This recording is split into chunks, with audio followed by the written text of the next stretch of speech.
Welcome to episode 65 of Eating the Fantastic, recorded during a quick trip to Manhattan last week, spurred by my wife's desire to catch a Metropolitan Opera production of Tosca. I'm Scott Edelman, and what I was doing while Anna Netrebko was singing her heart out was getting this episode's guest to open up his heart to me, and, of course, to you. I've known the great writer and editor T.E.D. Klein for a third of a century, which amazingly is not the guest of this podcast I've known longest.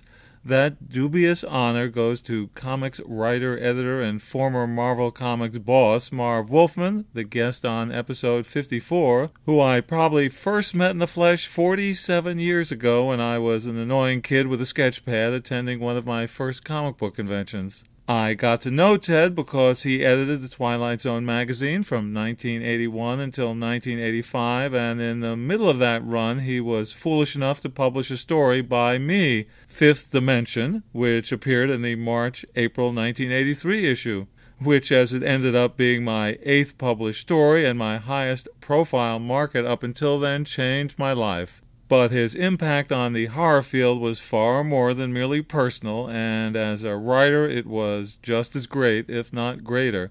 He's been a 7-time nominee for the World Fantasy Award, starting in 1975 with his first published story, The Events at Porth Farm, and his novella Nadelman's God won the World Fantasy Award in 1986. Stephen King once called his 1984 novel The Ceremonies, quote, the most exciting novel in the field to come along since Straub's Ghost Story, and Klein was given the World Horror Convention's Grand Master Award in 2012. Our dinner last Thursday night was at a spot suggested by Klein, a Fine and Shapiro, an old-school New York City kosher deli which has been serving up pastrami sandwiches on West 72nd Street since 1927. 91 years later, we took our seats in a booth in the back and saved a seat for you. But before you join us at the table, something new this time around. As regular listeners know, Eating the Fantastic doesn't deliver and isn't intended to deliver pristine studio-recorded audio where you could hear a pin drop, but is a podcast recorded in restaurants, so there'll always be sounds of eating and drinking and background chatter and all that ambient noise you might expect. Something I'm glad many of you seem to agree is more feature than bug, and the way it makes you feel as though you're really there with us. But some venues are noisier than others, requiring tweaking to dampen that down. Well, starting this episode, I decided to measure that. I downloaded a decibel meter app and will begin reporting the results because I'm curious to see the correlation between the noise level and the editing work I need to do, but also as a service to you, the same way photos of what my guests and I eat might help you to decide whether to eat there too.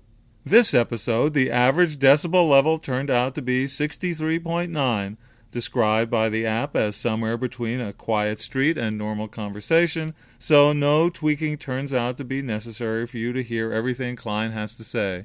Now please join me and T.E.D. Klein as he prepares to taste stuffed derma for the first time and asks me to explain what the heck is stuffed derma.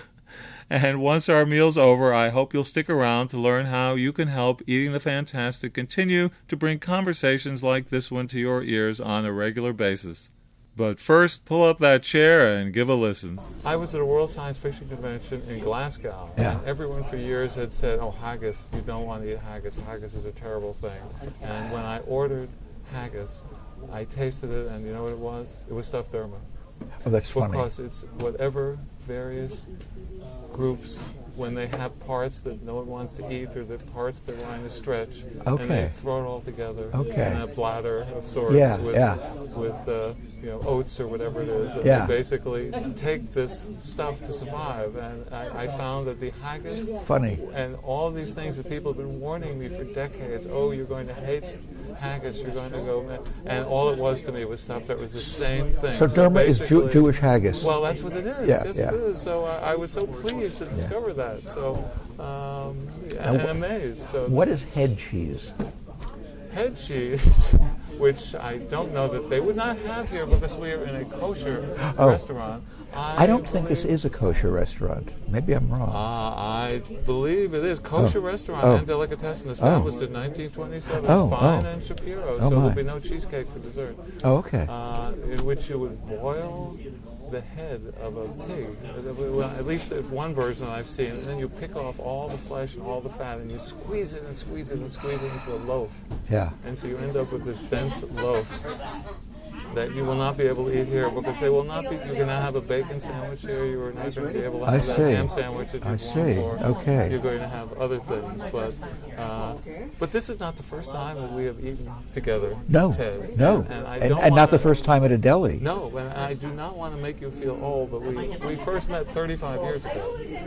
So that is a third of a century ago. This is April 2018 as we record that, and we were 5 then, weren't we? I think so. Well, I was 5, you were 4, something like that.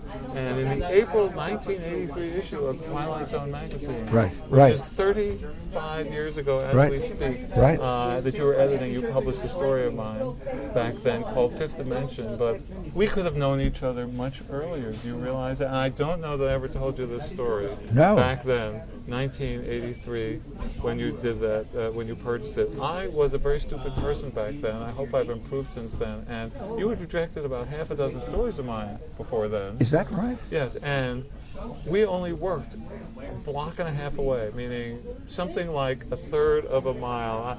You worked at 800 2nd Avenue, right, which was between 42nd and 43rd. I worked for an imported beer company of all things at 155 East 44th Street, and yet all those rejects, I could have said, Ted, can I take you out to lunch and pick your brain? You know, maybe you could give me some tips or something. But back then, I was so noble that I did not want any decision you made to be based on my personality. I appreciate that. I said I only want him to purchase that story if he likes the words on the page. So I was a very foolishly no. So if I had contacted you after my first several rejections and said, "Oh, yeah, can I buy you lunch and try and get a handle on how I'm screwing up," would you have said, "Oh, I really wouldn't"?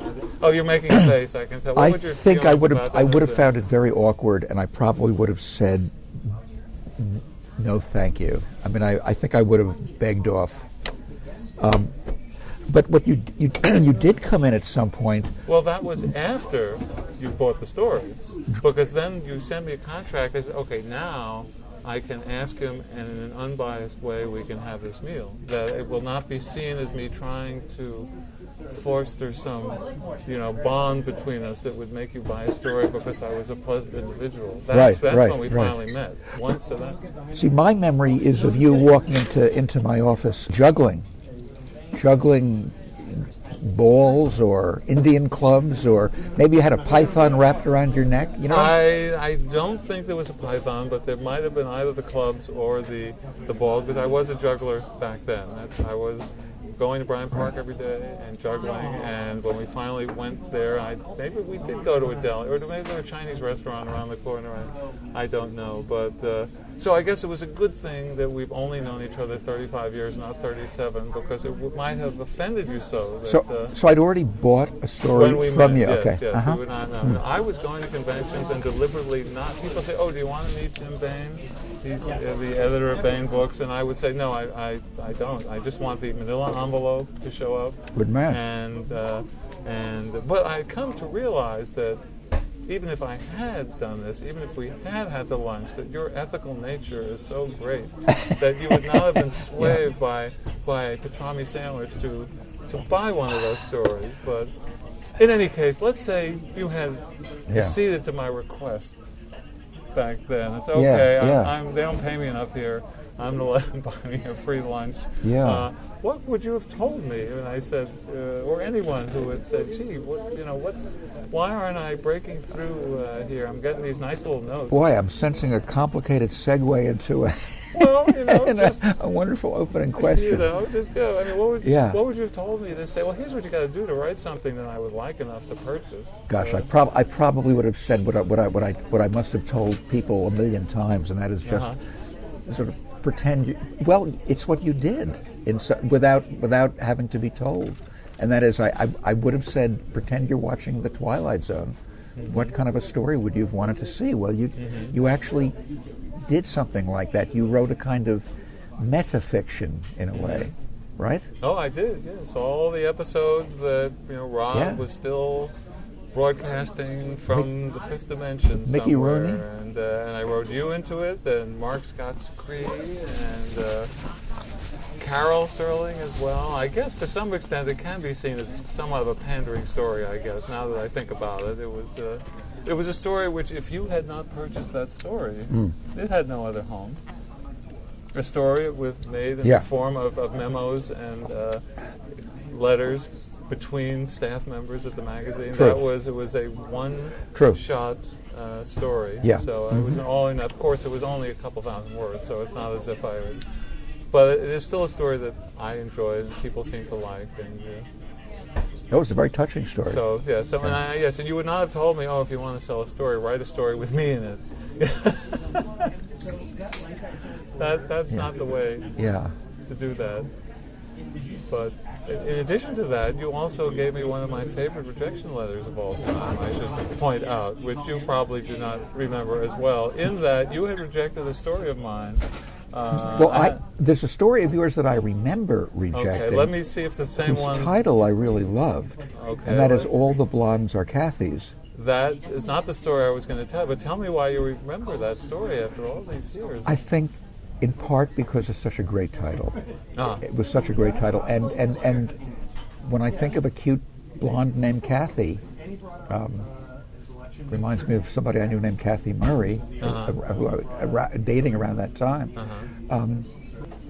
I mean, it was a cute story. It was, in fact, it's one of the stories I remember regretting that I'd rejected. Does that make sense? That's nice. Yeah.